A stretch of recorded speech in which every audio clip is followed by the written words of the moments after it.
আমাদের এখন যে কার্যক্রম যেভাবে চলছে 2027 সালের মধ্যে আমাদের উন্মুক্ত বিশ্ববিদ্যালয়ে আর কোনো সেশন জেম কোনো শিক্ষার্থীকে করতে হবে না। উন্মুক্ত বিশ্ববিদ্যালয়ের আমাদের যে বড় সংকটগুলো ছিল সেই সংকটগুলোর মধ্যে একটা সংকট হচ্ছে সেশন জেম। সেখানে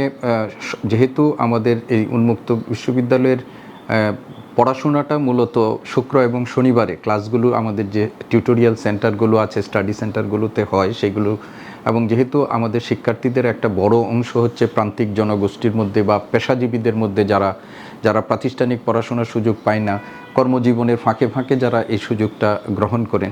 তো তাদের এই পড়াশোনাটার মধ্যে আমাদের যে বড় সংকটের জায়গাটা ছিল সেই সংকটের জায়গাটা আমি যে শুনেছি সেটা হলো একটা সেশন জেম। এবং আমি এইখানে উপাচার্য হিসেবে দায়িত্বভার গ্রহণ করার আগে আমি চ্যান্সেলর কর্তৃক মনোনীত একাডেমিক কমিটির সদস্য, একাডেমিক কাউন্সিলের সদস্য ছিলাম। তো একাডেমিক কাউন্সিলে আমরা এই বোধহয় 6-7 মাস আগে একটা সিদ্ধান্ত নিয়েছিলাম যে আমাদের ব্যাচেলর্স যে প্রোগ্রাম আছে সেই প্রোগ্রামে সেশন জ্যামের এমন একটা অবস্থা তৈরি হয়েছে যে শিক্ষার্থীদের মধ্যে একটা হতাশার জায়গা তৈরি হয়েছে। তো সেইখানে আমরা একটা ক্র্যাশ প্রোগ্রাম হিসাবে 2টা ব্যাচকে মার্জ করে দেওয়া হয়েছিল এবং 2টো ব্যাচকে মার্জ করে দিয়ে আমরা এই সেশন জ্যামটা হ্রাস করার চেষ্টা করেছিলাম। আর আমাকে গতকাল আমাদের পরীক্ষা যে আমাদের কন্ট্রোলার অফ এক্সাম যে আমাদের সেকশন আছে তাদের সাথেও আমাদের একটা মিটিং ছিল, এবং এটা মূলত আমাদের উপাচার্য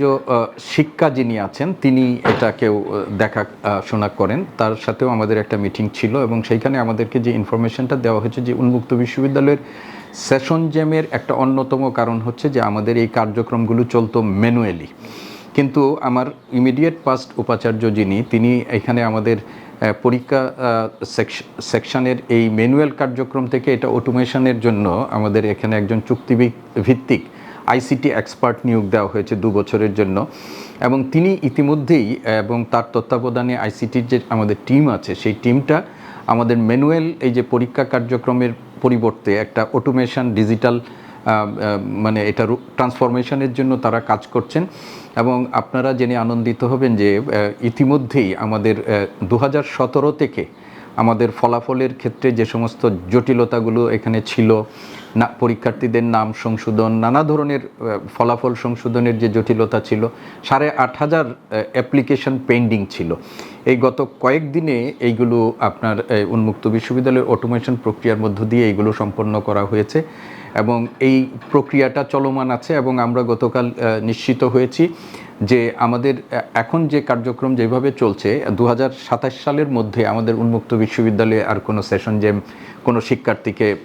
করতে হবে না।